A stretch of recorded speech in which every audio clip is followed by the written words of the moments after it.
Our heart's so small but burning bright.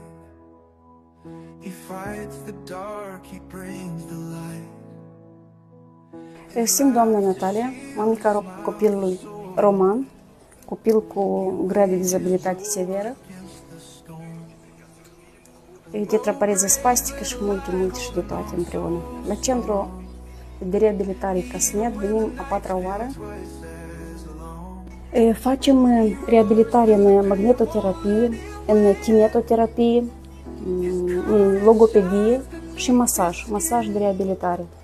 Chiar din primele ședințe, Roma a început să fie mult mai, în primul rând, mai liniștit, în al doilea rând, mult mai activ în lucrurile motorice și în celelalte lucruri, și în deplasare.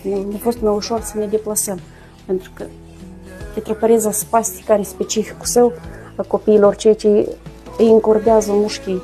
La noi suferim de mușchii la picioare, mai mult sunt afectați și de asta ne vine foarte greu să ne deplasăm, să meargă.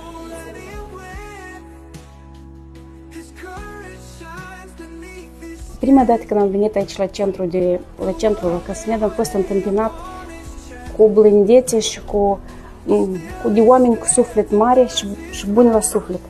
Din asta motiv și mai revenim iarăși, pentru că simțim că suntem mult așteptați și ne primesc oameni cu suflet mare și bun.